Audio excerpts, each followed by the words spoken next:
Coming up on Valley View News, the Supreme Court listened to arguments on DACA, and students protested in downtown LA. Plus, hundreds of people showed for the vigil honoring the victims of the Saugus High School shooting in Santa Clarita. And, holiday season's approaching, stores are responding by increasing security. Hello and welcome to Valley View News. I'm Luis Zuniga. And I'm Ricardo Sandoval. A Winnetka car crash left 2 teenage brothers dead, and a driver was arrested on murder charges last Sunday. Police say the driver lost control and slammed into 2 unoccupied parked vehicles. The driver was released from the hospital with minor injuries. He was later arrested for DUI and booked on murder charges. With the holidays coming up, the chances of drunk driving increase. Some CSUN students share their thoughts. Well, I personally don't drink, but I think one of the main things is just to be conscious of the things that are going on around you. So if you're going to be driving or something, try to make sure that you don't really drink. I tend not to drink that much, but if I do, I Uber. Typically, I know my limits by this point, because usually when I do go out to parties, I do drink. My limit is typically anywhere from 2 to 3 drinks. If I know that I'm not okay to drive, I will Uber, get a ride from a friend that hasn't been drinking. A 17-year-old Riverside student was arrested for an alleged social media threat against Ramona High School. Riverside police say they received multiple reports Sunday night of a possible shooting on the campus. School officials were aware of the threat. Classes remained in session Monday with a normal schedule, but with increased police present. The unidentified student was taken to juvenile hall. Thousands gathered in Santa Clarita to honor the victims of the Saugus High School shooting. Valley View News reporter Elena Tovar has the story. The Santa Clarita Valley was struck with a dark face last Sunday as it remembered the lives lost to the Saugus High School shooting. The past few days have been somber in the Santa Clarita Valley. Thousands came together to show support for victims who lost their lives in the Saugus High School shooting. The 16-year-old shooter, a student at the school, killed 2 of his peers, Dominic Blackwell and Gracie Ann Muehlberg. He then turned a gun on himself. Celine Khatib, a Saugus student, heard the gunshots herself. I was walking to class when I heard 3 gunshots and I saw people running.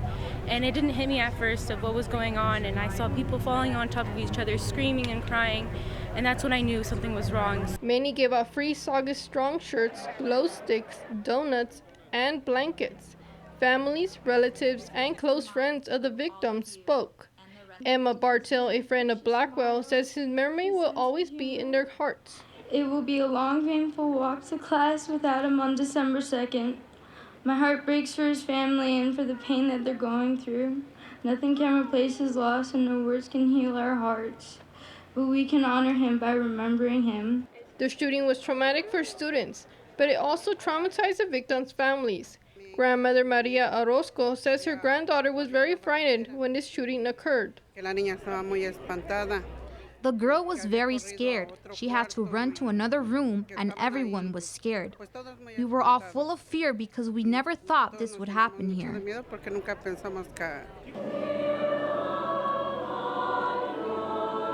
A choir along with live music dominated the night. Thousands of blue glow sticks rose high in remembrance of the victims.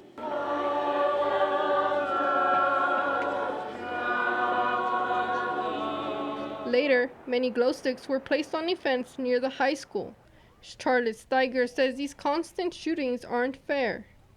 I don't see a logical reason why this should keep going, and I think that we do need reform. I think we need anything at this point to help out for the communities. The Saugus High School incident marks a total of 369 shootings that have been happening all around the U.S. In Northridge, for Valley View News, I'm Elena Tovar. Sunday night shooting in Fresno left 4 men dead and 6 others wounded. The victims were between the ages of 23 to 40. Police say there were 30 people at the football party and it was not a random act. The initial information is that somebody came up on foot, possibly at least one suspect, and began firing. They fired into the backyard where most of the people were in this party, striking 10 people. The suspects appear to have been armed with semi-automatic pistols. However, they've still not been identified. A shooting in an Oklahoma Walmart parking lot left 3 people dead. Duncan City police say a man shot and killed 2 people inside a parked car. Then he shot himself. No one else was injured in the shooting. Some USC students are calling for more mental health resources. This comes after the death of 9 students, 3 of which were by suicide. Some people on campus say they have trouble getting mental health care. Schools nationwide are struggling to give students mental health services. Rates of anxiety and depression among college students have increased by 30% from 2009 to 2015. USC students want more mental health counselors and more transparency from the university. The parents of a Cornell freshman who died at a frat party are offering a $10,000 reward for the information on his death. 18-year-old Antonio Silas passed out after attending a frat party last month. Hours later, his body was found in a creek. Cornell's president suspects alcohol was served at the party, but so far, police say there was no foul play. The exact cause of death hasn't released. Meanwhile, Syracuse University suspended all fraternity activities for the remainder of the semester. This comes after a series of racist incidents occurred on campus in the past 2 weeks. University Chancellor Kent Severide says racist symbols and language have popped up on campus targeting Jews, Asians, and African Americans. Protesters have called for the creation of a curriculum that focuses on diversity issues. If demands aren't met, they will call for the chancellor to resign. California is home to nearly 200,000 Dreamers who are protected under DACA. In early November, the Supreme Court held oral arguments, hearing from both sides about whether DACA can be ended by the Trump administration. Valley View News reporter Salvin Rodas has the story. Hundreds of students walked out of school to show their support for DACA. The Deferral Action for Childhood Arrival became law in 2012 under the Obama administration. It let immigrants live and work in the U.S. legally if they were children when they arrived here. However, in 2017, the Trump administration made plans to end the program. Young immigrants like Anilu Baños couldn't apply for DACA status because the Trump administration said DACA was unlawful. You know, my whole since DACA was an option, they were planning to do it, but it was before my 16th birthday where I was eligible to apply. The program got taken away. Students, parents, and supporters marched in support of DACA.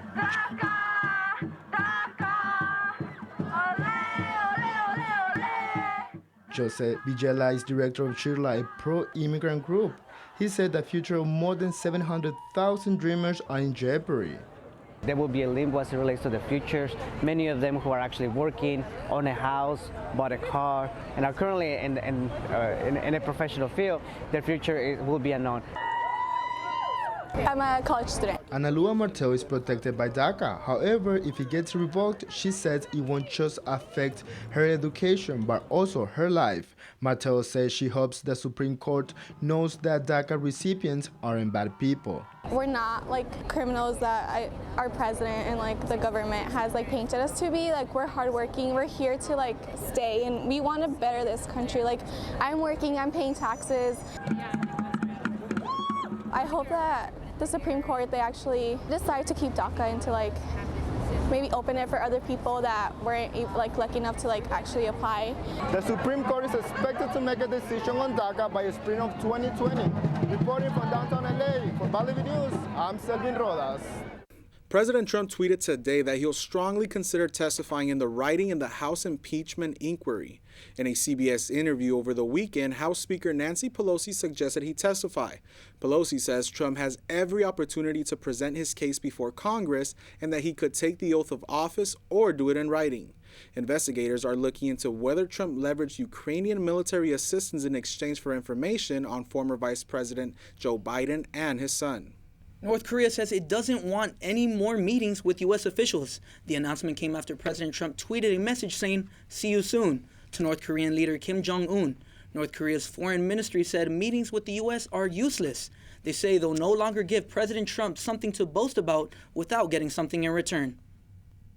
Supreme Court Justice Ruth Bader Ginsburg returned to the bench after missing a day in court last week. The 86-year-old justice and 4-time cancer survivor missed duties due to a stomach bug.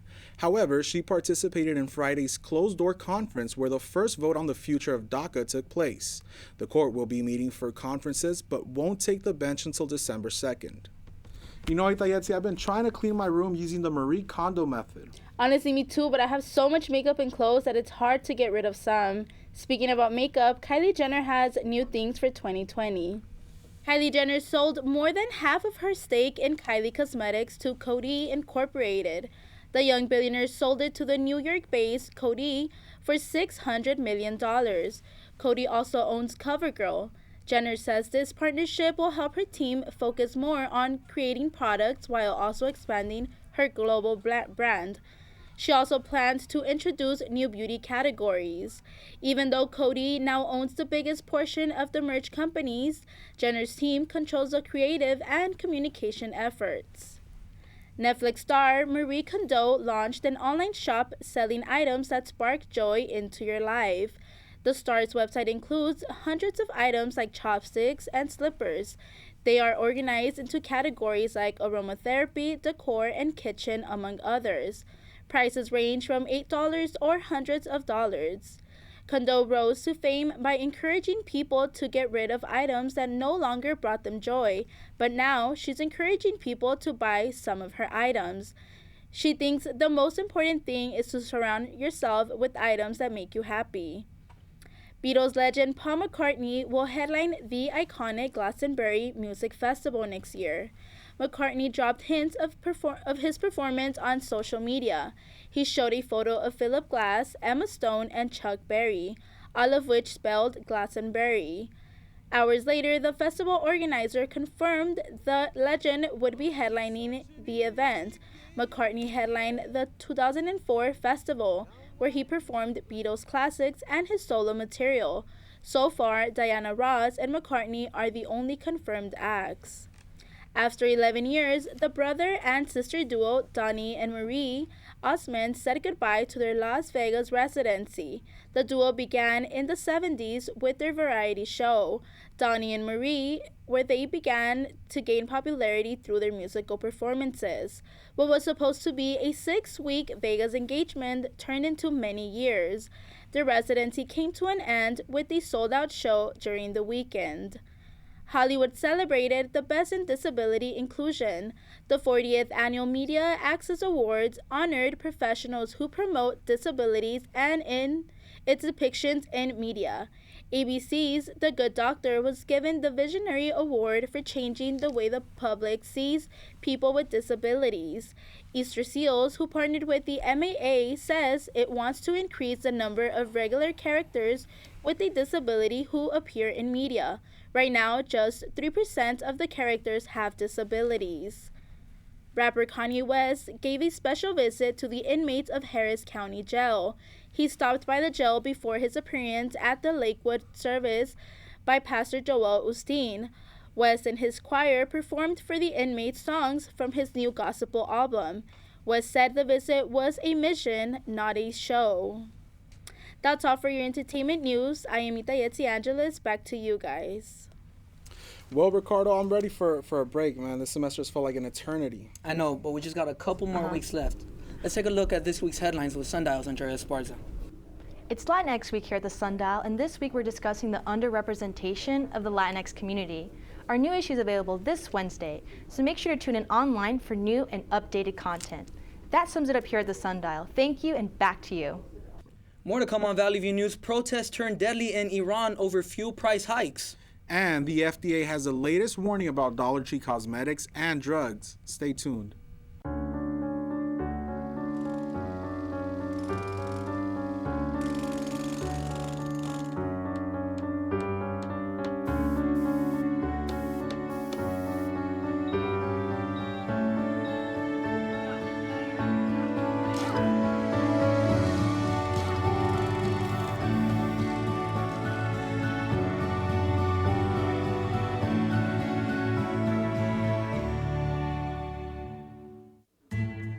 Did you make the transfer to Hong Kong for the Emerson project? I was just about to, but did you see the boss's email? It doesn't look right. It looked fine to me. I don't remember him mentioning the Emerson project at our last meeting. The bank in Hong Kong closes in 15 minutes. Make the transfer. Yes, sir. It's on the way. Mr. Jacobs, just transferred the money for the Emerson project. What Emerson project? Don't be that guy. Trust but verify. From protests to paying for clean air, there's a lot going on around the world. Let's hear more from Griselle Martin in our Digital Media Center. Demonstrators in Hong Kong have challenged China's central government in Beijing and the way it rules the special territory. This week, protesters set fire to the entrance of the Polytechnic University. Police used tear gas, water cannons, and rubber bullets as protesters attempted to break out of the university. Several were arrested. Local authorities say all schools will stay closed for the rest of the week. Bolivian security forces opened fire in the city of Cochabamba against indigenous anti-coup protesters. At least 8 people were killed and several were injured. Interim President Jeanine Áñez announced a special device to help arrest elected lawmakers from the Socialism Party. Government Minister Arturo Murillo plans to publish a list of lawmakers guilty of subversion. Some people see this as a coup, but Áñez says it's for the sake of keeping the peace. Los esfuerzos por pacificar, nosotros nos hemos comprometido en pacificar el país. Áñez has a history of racist attacks on indigenous people. Protests are raging in Iran after petrol prices rose by 50%. Prices went up due to the United States sanctions on Iran's economy. The fund will aid Iran's poorest citizens. Officials say nearly 87,000 people protested. Banks and stores were set on fire. At least 2 people were killed and 1,000 people were arrested. Internet access was shut down in hopes of having smoother protests. Clashes between foreign nationalists and security forces broke out at the United Nations Refugee Agency in South Africa. Nearly 200 people were arrested. 700 refugees and asylum seekers camped outside the agency. They're requesting resettlement and protection against xenophobic attacks. Authorities used water cannons and pepper spray since the asylum seekers refused to leave after they were given 3 days to do so. In the past few days, Delhi, India has suffered a public health crisis. Authorities declared a pollution emergency and closed schools because of poor air quality. Saturday, Delhi was covered in a pale yellow haze. India's capital is offering people purified oxygen at OxyPure stations. For 15 minutes and $6, people can inhale oxygen infused with essential oils. Delhi has routinely ranked among the world's most polluted cities. Another high tide flooded Venice and shut down St. Mark's Square. Meanwhile, stores and museums will close as merchants try to keep their stores dry. Venice's tide officer says climate change is the cause for the rising sea levels. That is all for international news. Now back to you in the studio. Major League Baseball launched a full investigation into cheating allegations against the Houston Astros. Former Astros pitcher Mike Fiers says the team used a camera positioned in center field to steal signals from opposing teams during their 2017 championship season. Social media has been a driving force for new evidence. Punishment from the league is expected once the investigation is complete. Free agent quarterback Colin Kaepernick held a workout over the weekend in another attempt to showcase his talent. Reactions from NFL scouts were positive, but last-minute changes from Kaepernick on the time and location of the workout sparked more controversy. Kaepernick will now wait to hear from one of the 32 teams. Miami Heat guard Dion Waiters says he's in good shape even though he's serving a 10-game suspension. Waiters talked to his former coach Jim Boeheim at Saturday's Syracuse versus Seattle game. He says he's trying to get his career back on track after eating a THC-infused edible which led to a panic attack on the team plane. The suspension will cost Waiters more than $1 million in bonuses. Stater Bros is recalling more than 34,000 pounds of ground beef. Health officials say the beef might have salmonella. The USDA says 10 patients in 6 states might have gotten it from eating the meat. All the affected ground beef has a use-by date of August 14, 2019. The USDA says anyone who still has these products should throw it out. If you're buying over-the-counter drugs from Dollar Tree, you'd better stop. The FDA sent a warning letter to the company listing multiple violations. The agency says brands sold by Dollar Tree aren't properly tested and are lower in quality. A Dollar Tree spokesperson says the retailer is always committed to customer safety. Facebook boasts more than 2 billion users worldwide, but studies by the Bloomberg School of Public Health say using social media comes at a price. Valley View News reporter Timothy Tien has a story about how one person was affected. Social media is another way for people to communicate. It helps people keep in touch, but there's also a darker side. Stevie Cho says social media had a negative impact on her mental health. The fear of missing out on things and then realizing that, other people's lives seem better than yours and that you're really kind of alone in everything. Social media can be a very addicting environment. Seeing other people's lives while revealing your own life can be very appealing. Cho felt a rush when she got likes, but when her posts didn't get that validation, she'd start questioning her own likability. I sit there and I'm like, well, maybe this wasn't interesting enough, or maybe I wasn't being funny enough, or, it's not about like, oh, maybe they just didn't see it or like didn't care to just tap on it and give it a like. But that's not the only thing that hurt her mental health. She says Facebook always showed her other people's success, even if it's sugar-coated. That made her question her own worth. I went through a pretty bad breakup, and I was upset about it, obviously, and I see my friends getting married. Like, of course, I'm gonna feel bad about myself because I'm gonna sit here and be like, oh, well, is something wrong with me? You're so heavy and you step on me and it hurts. So Cho decided to quit social media, pretty much entirely. And she says it's made a big change in her life. Cho says now she doesn't worry about what others think of her.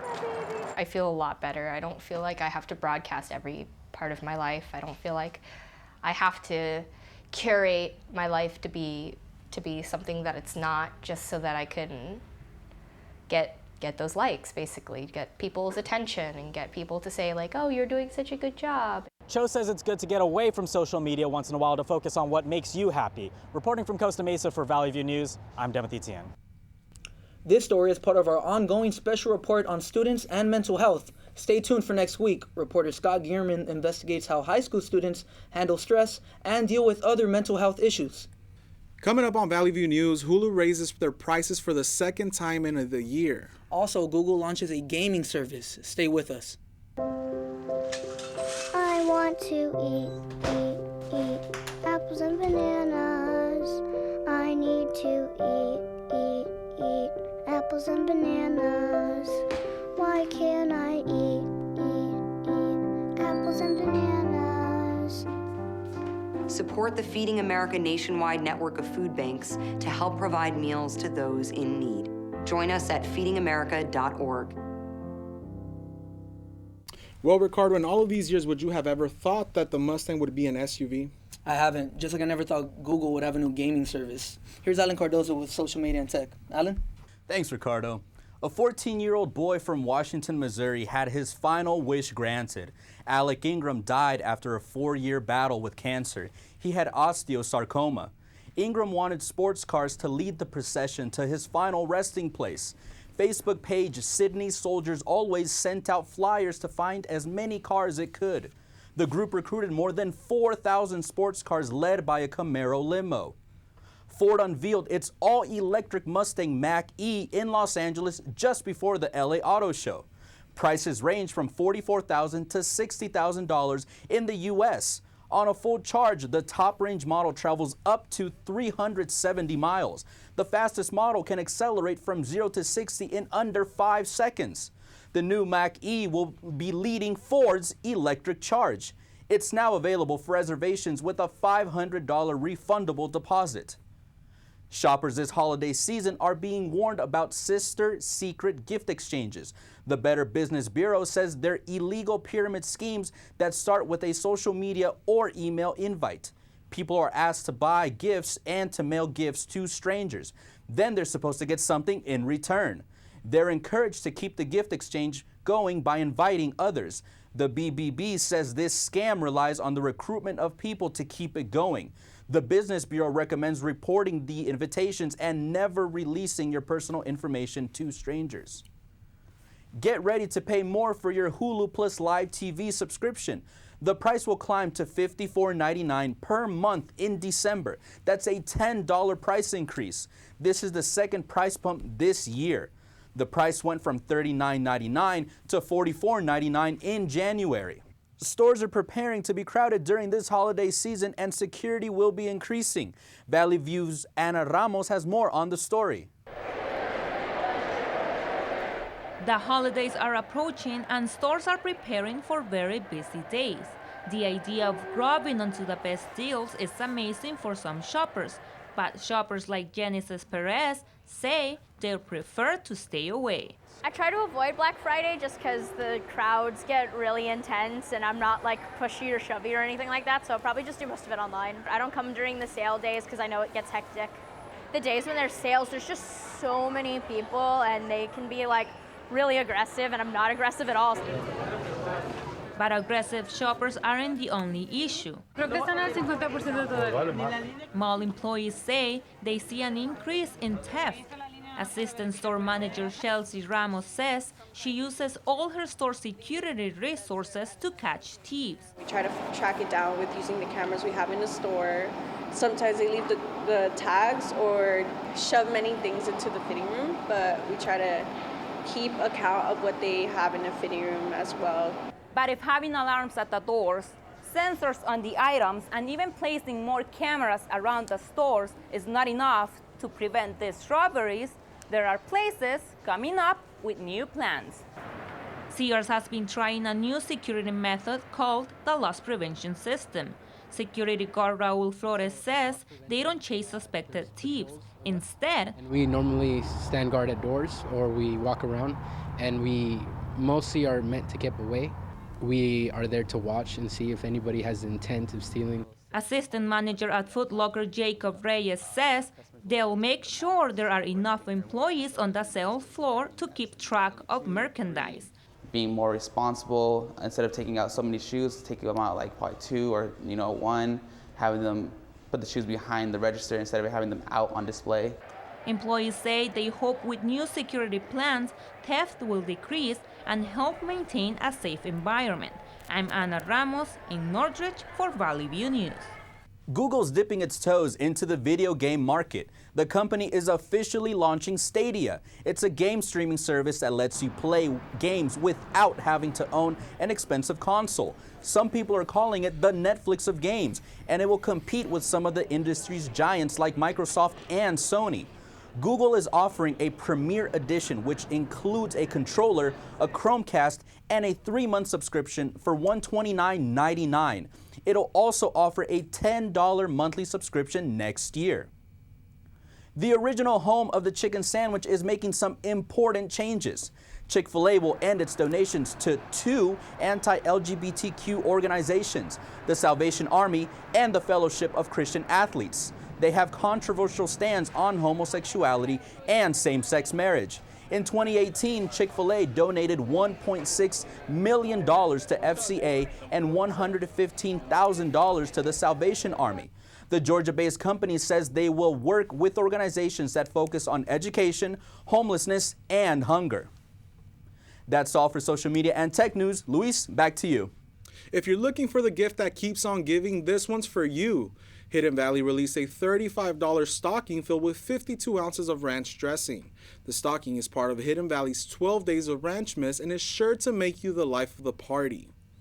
That's all for us here at Valley View News. Thank you for watching. I'm Luis Zuniga. And I'm Ricardo Sandoval. For news any time of the day, go to our website, sundial.csun.edu. See you next week.